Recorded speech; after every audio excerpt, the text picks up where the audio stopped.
கடவுள் இருக்கிற இடத்துல பேய் இருக்குது, பேய் இருக்கிற இடத்துல பில்லி சூன்யம் அந்த மாதிரி யாவல் நம்மளை பார்த்து பருவமப்படுறது. சில பேர் நம்மளுக்கு மதிக்க மாட்டாங்க, நம்மளோட கீழே தான் இருக்கணும், நம்மளோட அடிமையாகி தான் இருக்கணும்னு சொல்லி குட்டிச்சாத்தான் அப்படிங்கிற ஒரு விஷயம் வந்து பெரிய அளவில் பேசப்படுது. இன்னும் மக்களுக்கு வந்து குட்டிச்சாத்தான் மேல பயங்கர பயம் இருக்கு. குட்டிச்சாத்தானால 3 வகையான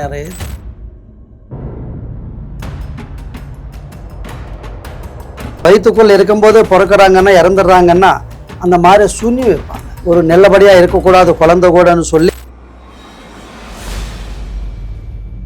வெத்தலை பார்க்க சொல்லுவாங்களே, வெத்தலை பார்க்கலோ வெல்லம் வச்சு அது மந்திரம் எழுதி அந்த லேடிஸ்க்கு எழுதி அந்த மந்திரத்தில் அந்த அம்மா சாப்பிட்ற மாதிரி அந்த அம்மா கர்ப்பத்தில்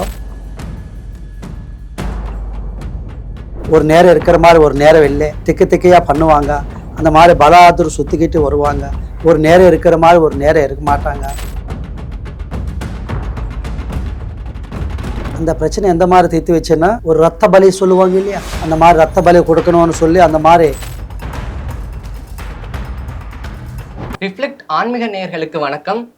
இன்னைக்கு நம்ம கூட யார் இருக்கா அப்படின்னு பார்த்தீங்கன்னா ஜோதிடர் லக்ஷ்மண் ராஜ் தான் இருக்காரு. அவரை நிகழ்ச்சிக்கு வரவேற்கலாம். வணக்கம் சார். வணக்கம். நிகழ்ச்சிக்குள்ள போறதுக்கு முன்னாடி உங்களை பத்தி நீங்க சொல்லுங்க சார். இந்த ஜோதிட துறையில நீங்க எவ்வளவு வருஷமா இருக்கீங்க? எல்லாருக்கும் வணக்கம் ஐயா. நாங்கள் பரம்பரையா தாத்தா முத்தாத்தா காலத்திலேருந்து நம்ம கைரேகை பார்த்து முகலட்சணம் பார்த்து துல்லிமையாக கணித்து வெத்தலை போட்டு மை போட்டு பார்த்து எல்லா விஷயம் குடும்பத்தை பற்றி தொழிலை பற்றி மனுஷாந்தை பற்றி கணவன் மனைவனை பற்றி எல்லாமே பற்றி நான் பார்த்துட்டு சொல்லிக்கிட்டு வருகிறேன். நம்ம தாத்தா முத்தாத்தால் காலிருந்து படித்தது கிடையாது. இது பரம்பரையாக ஒரு பரம்பரையாக வந்துக்கிட்டே இருக்கு. சரிங்கய்யா, இப்போ வந்து ஜோதிடம் அப்படின்னு எடுத்தோம்னா இதில் இன்னமும் மர்மமாக பேசப்படுற ஒரு விஷயம் வந்து பிளாக் மேஜிக் அப்படிங்கிற ஒரு விஷயம் தான். இப்போ பிளாக் மேஜிக் அப்படின்னு பார்க்கும்போது ஏவல், பில்லி, சூனியம், வசியம் இந்த மாதிரி நிறைய விஷயங்கள் வந்து இருக்குது. இதெல்லாம் பற்றி நீங்கள் என்ன நினைக்கிறீங்க? இதெல்லாம் எந்த அளவுக்கு உண்மைன்னு நினைக்கிறீங்க? இதை நிறைய பேர் இன்னமும் வந்து மூட நம்பிக்கையாக தான் வந்து பார்த்துட்டு இருக்காங்க. இதில் எந்த அளவுக்கு உண்மை இருக்குன்னு சொல்லுங்கள் சார். அப்படின்னாக்கா நம்ம தாத்தா முத்தாத்தாக்காரத்துலேருந்து நம்ம கடவுளாக இருக்குதுன்னு எவ்வளோ உண்மையோ ஒரு நம்பிக்கை தான் ஒரு வாழ்க்கை. ஒரு ஷாவல் பில்லி சூன்யன்றது கூட அதே மாதிரி தான் ஒரு உண்மை இருக்கிறவங்களுக்கு உண்மை இருக்குது. கண்டிப்பாக கடவுள் இருக்கிற இடத்துல பேய் இருக்குது, பேய் இருக்கிற இடத்துல பில்லி சூன்யம் அந்த மாதிரி யாவல் இந்த மாதிரி நம்மளுக்கு எக்ஸ்பர்ட்டிங்காக ஆப்போசிட்டாக இருக்கிறவங்க இந்த மாதிரி இருந்துக்கிட்டு இந்த மாதிரி பண்ணிக்கிட்டு இருக்கிறது கண்டிப்பாக உண்மைதான். இப்போ பில்லி, சூனியம், ஏவல்னு நிறைய வகைகள் வந்து இருக்கு. இதுல எதுக்கு வந்து பவர் ஜாஸ்தி? இது எப்படி பண்றாங்க? நம்ம நல்லா இருக்கிறது, நம்ம நல்லபடியாக போய்கிட்டு இருக்கிறோம். நம்ம குடும்பம், வாழ்க்கை, முன்னேற்றம், பிஸ்னஸோ, வியாபாரம், ரியல் எஸ்டேட்டோ இந்த மாதிரி எல்லாத்துக்கும் நம்ம நல்லபடியாக போய்கிட்டு இருக்கும்போது சில மக்களை வந்து நம்ம மேலே பருவமப்படுறது, நம்ம மேலே எக்ஸ்பர்ட்டியாக இருக்கிறது, நம்ம எது செஞ்சாலும் அதுக்கு ஆப்போசிட்டாக பேசுறது, நம்ம நல்லா இருக்கிறோம் எல்லாரும் நல்லா இருக்கணும் நம்மளோட மனசில் நினைக்கிறோம். உங்களுக்கு மனசில் என்ன இருக்குதுன்னு எனக்கு தெரியாது இல்லையா. அந்த மாதிரி சில பேர் எக்ஸ்பர்ட்டிங் பண்ணுறதுனால தான் இந்த மாதிரி செஞ்சு பில்லி சூன்யம் இந்த மாதிரி யாவலோ இந்த மாதிரி செஞ்சதுனால தான் இந்த மாதிரி ஆகிக்கிட்டே இருக்கு. இது எப்படி வைக்கிறாங்க? இது எப்படி வைக்கிறாங்கன்னா இப்போ நான் சொன்னேன், நம்ம நல்லா இருக்கும்போது நம்மளை பார்த்து பருவமப்படுறது, நம்ம நல்லா இருக்கக்கூடாது, நம்மளோட பெருமையாக போயிடுச்சுன்னா நம்மளோட பணக்காராகி அதிகமாக வந்துச்சுன்னா நம்மளுக்கு மதிக்க மாட்டாங்க. சில பேர் நம்மளுக்கு மதிக்க மாட்டாங்க, நம்மளோட கீழே தான் இருக்கணும், நம்மளோட அடிமையாகி தான் இருக்கணும்னு சொல்லி நம்மளோட சந்தோஷம் இருக்கக்கூடாதுன்னு சொல்லி பண்றதுக்கான காரணம் சொல்றீங்க. இப்போ என் மேல ஒருத்தவங்க வந்து பில்லி சூன்யம் வைக்கணும் அப்படின்னா எப்படி வைப்பாங்கன்னு கேட்குறேன் நான். பில்லி சூன்யம்னா அவரோட காலோட மண்ணும் அந்த முடி அந்த நம்ம போடுற துணி வச்சு ஒரு பொம்மை மாதிரி செஞ்சு ஒரு பில்லி சூன்யம் மாதிரி எலுமிச்சை பழம் எல்லாம் கொண்டு வந்து ஒரு பொம்மை மாதிரி செஞ்சு அந்த மாதிரி செய்வாங்க. இப்போ ஏவல் அப்படின்னு எடுத்துக்கிட்டோம்னா குட்டிச்சாத்தான் அப்படிங்கிற ஒரு விஷயம் வந்து பெரிய அளவில் பேசப்படுது. இன்னும் மக்களுக்கு வந்து குட்டிச்சாத்தான் மேலே பயங்கர பயம் இருக்கு. ஆமாம். இந்த குட்டிச்சாத்தான்கள்ல எத்தனை வகை இருக்கு?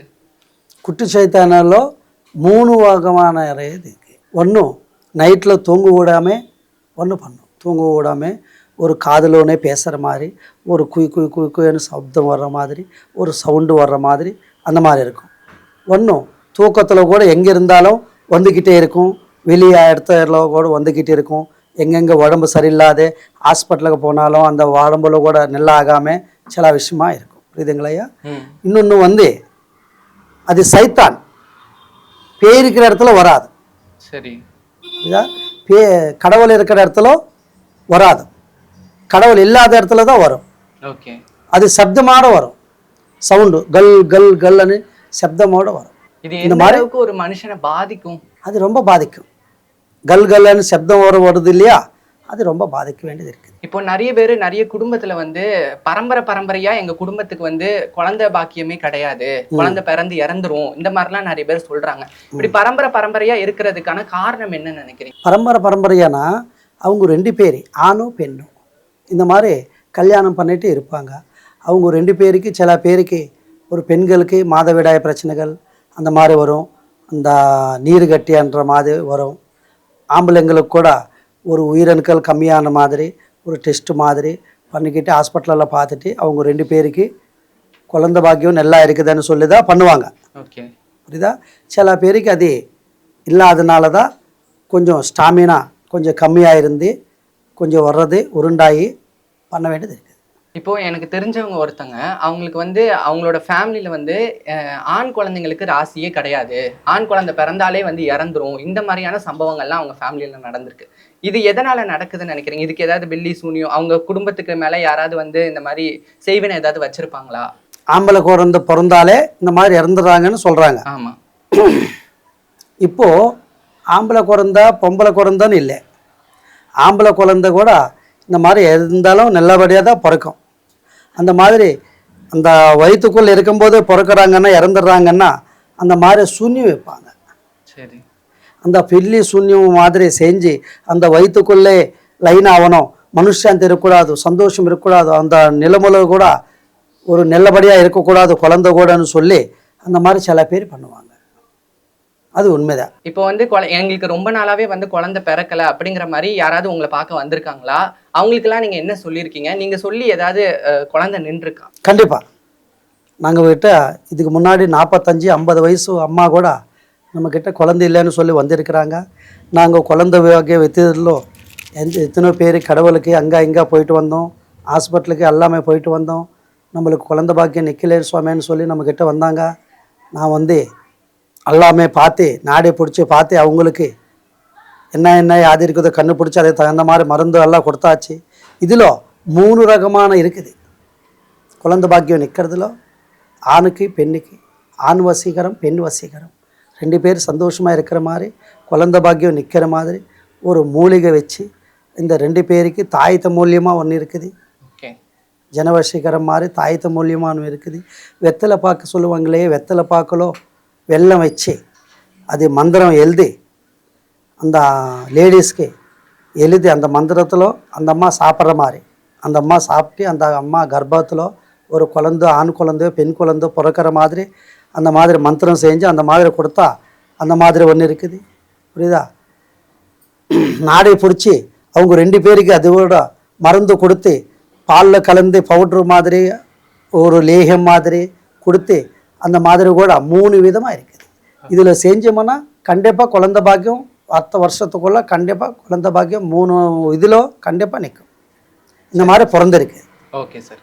அதே மாதிரி நிறைய பேருக்கு திருமணமே ஆகலை, இப்ப ஜாதகத்துல எந்த பிரச்சனையும் இருக்காது, அவங்க வந்து நல்ல வசதியா தான் இருப்பாங்க, நல்ல அழகோட தான் இருப்பாங்க, ஆனா திருமணமே ஆகாது, ஏதோ ஒரு காரணத்தினால திருமணம் வந்து தட்டி போய்கிட்டே இருக்கும், இல்ல வந்து அந்த குறிப்பிட்ட நபருக்கு வந்து திருமணத்துல வந்து விருப்பம் இருக்காது. இந்த மாதிரியான சம்பவங்கள்லாம் நீங்க ஃபேஸ் நடந்திருக்கா? உங்களுக்கு இந்த மாதிரியான ஆட்கள்லாம் வந்திருக்காங்களா? அவங்களுக்குலாம் நீங்க என்ன செஞ்சிருக்கீங்க? கண்டிப்பா. இப்போ ஆணுக்கு பெண்ணுக்கு என்றது ஒரு கல்யாணம் ரொம்ப நாள் ஆகாம இருக்குதுன்னா ஒரு கிரகாபலம், ஒரு வாஸ்து தோஷம், அதே மாதிரி ஒரு நாகதோஷம், ஒரு பெண்களுக்கு ரொம்ப வருஷமாக பார்த்துக்கிட்டு இருக்கிறாங்க, வருது கெட்டக வருது தள்ளி போய்கிட்டு இருக்குது, ஏது இருந்தாலும் ஏறுபட்டு போய்கிட்டே இருக்குது, ரொம்ப நாளாக இந்த மாதிரி ராகு கேத்து பூஜை கூட பண்ணியிருக்குது, காலாஸ்திரி போய் ராகு கேத்து பூஜை கூட பண்ணியிருக்குது, எல்லாமே செஞ்சுருக்குது, ஆனால் இன்னும் செட் ஆகலை. ஆனால் அந்த மாதிரி நாகதோஷம் கூட இருக்குது. அந்த மாதிரி இருக்கிறவங்களுக்கு அந்த தோஷம் நிவர்த்தனை பண்ணாதான் அந்த கல்யாண பாக்கியம் கூட போட்டு. என்ன மாதிரியான பரிகாரங்கள்லாம் பண்ண வேண்டியது இருக்கும் இந்த மாதிரி தோஷம் இருக்கிறவங்களுக்கு? இந்த மாதிரி தோஷம் இருக்கிறவங்களுக்கு நாகதோஷம் சொல்லுவாங்க இல்லையா, அந்த நாகதோஷம் இருக்கிறவங்களுக்கு ஒரு 9 வாரம் தலைகாணிகையில் வச்சு அந்த நாகதேவ சர்ப்பம் டாலர்ன்றது அந்த தலகாணி கீழே வச்சு அந்த பரிகாரம் செய்ய வேண்டியது நிறையா இருக்குது. ராகு கேத்து பூஜை கூட அந்த மாதிரி செஞ்சிங்கன்னா கண்டிப்பாக குழந்த பாக்கியம் கூடி வர வேண்டியது இருக்குது. கண்டிப்பாக கல்யாணம் கூட நிறைய பேருக்கு ஆயிடுச்சு, நம்மக்கிட்ட வந்தவங்களுக்கு கூட ஆயிடுச்சு.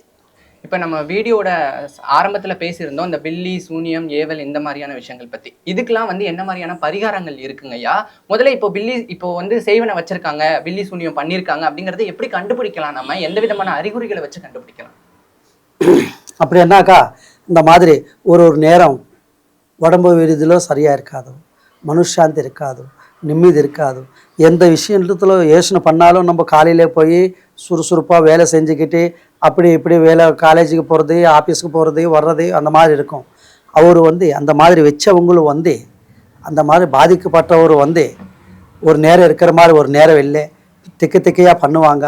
அந்த மாதிரி பலாதுர் சுற்றிக்கிட்டு வருவாங்க. ஒரு நேரம் இருக்கிற மாதிரி ஒரு நேரம் இருக்க மாட்டாங்க, தடமாடிக்கிட்டே இருப்பாங்க. ஒரு சந்தோஷம் இல்லாத ஆரோக்கியத்தில் கூட எந்நேரம் அதை பற்றி தான் யோசனை பண்ணிக்கிட்டே இருப்பாங்க. பரிகாரங்கள்லாம் என்ன மாதிரி பண்ணலாம்? இதுக்கு பரிகாரமெல்லாம் ஒரு 11 நாள் பரிகாரம் பண்ணணும். பரிகாரம் பண்ணி அந்த மாடலில் நிவர்த்தனை பண்ணி செஞ்சால் தான் 11 நாளுக்குள்ள கண்டிப்பாக சக்ஸஸ் ஆகும். இப்போ முட்டைலாம் ஊதி வைக்கிறாங்க அப்படிங்கிற மாதிரி நம்ம கிராமப்புறங்களில் வந்து சொல்லுவாங்க.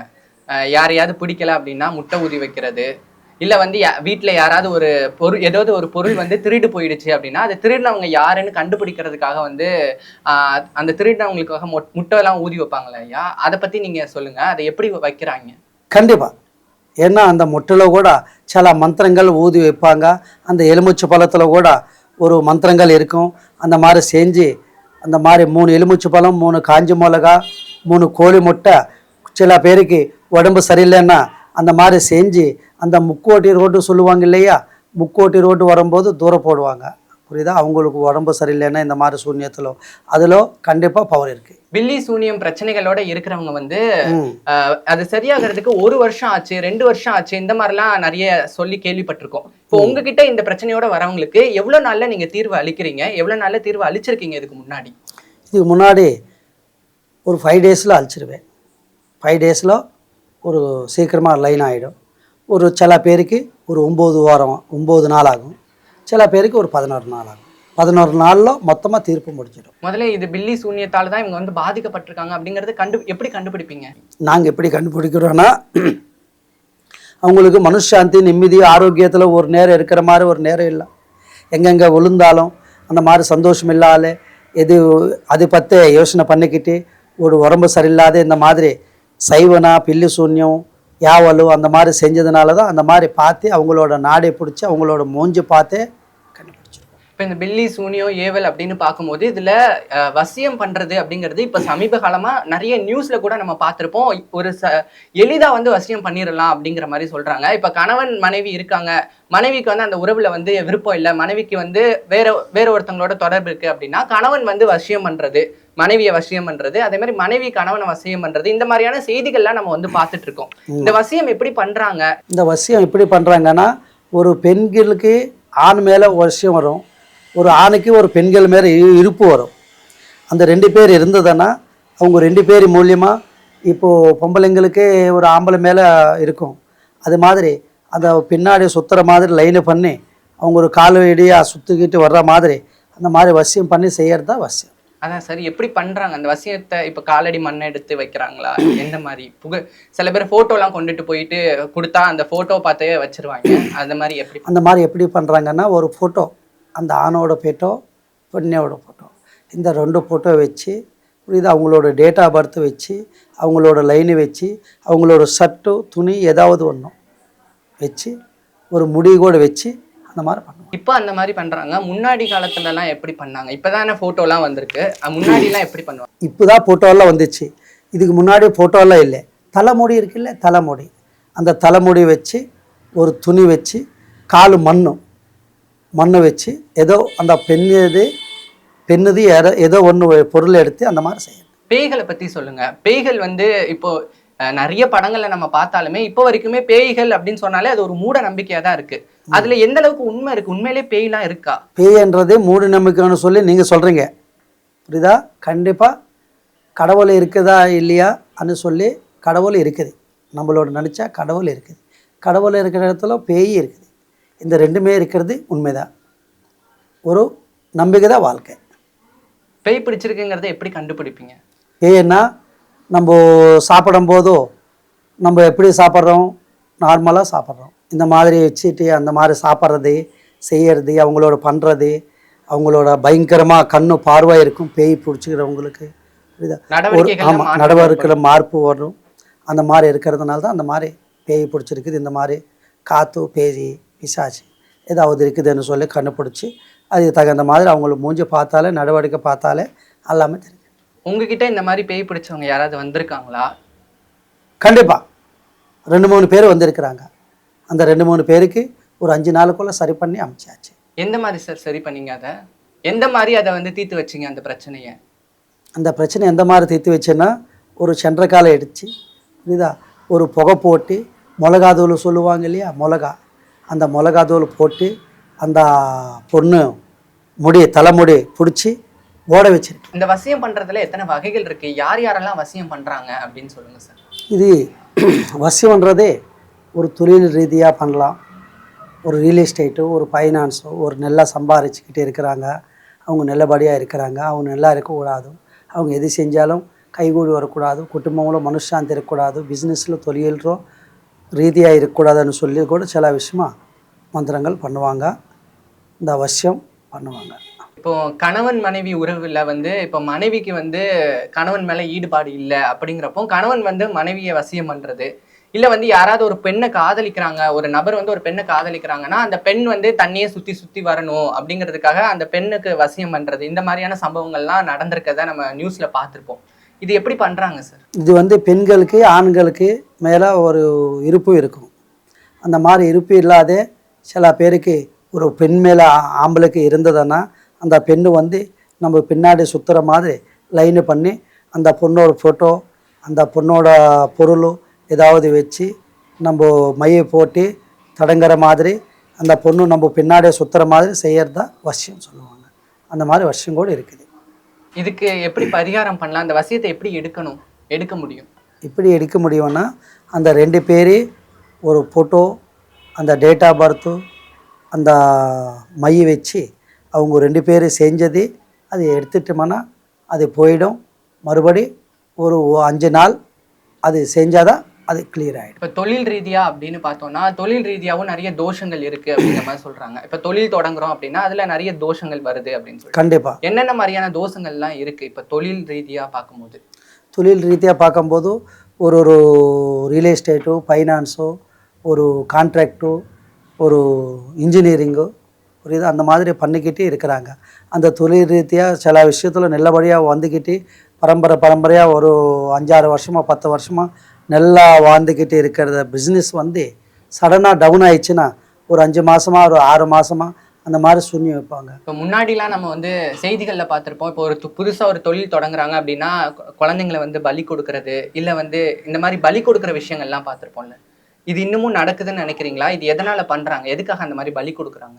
இந்த மாதிரி இதுக்கு முன்னாடி நியூஸில் குழந்தைங்க பலி கொடுத்து அவங்க பணம் காசு எதுவும் எடுத்துக்கொண்டு போகாமல் இந்த மாதிரி பலி கொடுத்துட்டு தூக்கி விசிறி போட்டுட்டு போய்கிட்டே இருக்கிறாங்கன்னு சொல்லி இந்த மாதிரி இருக்குது.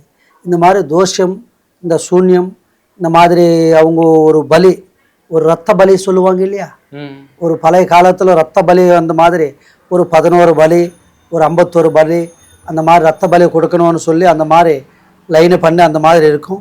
நிறைய விஷயங்கள் பேசணும். இப்போ நேர்கள் எல்லாரும் வந்து உங்களை சந்திக்கணும்னா எங்கே வரணும்? எங்களை சந்திக்கணும்னா ஆஃபீஸ்க்கு வரணும். ஆஃபீஸ்க்கு வந்தீங்கன்னா நான் ஆஃபீஸில் வந்து பார்ப்பேன்.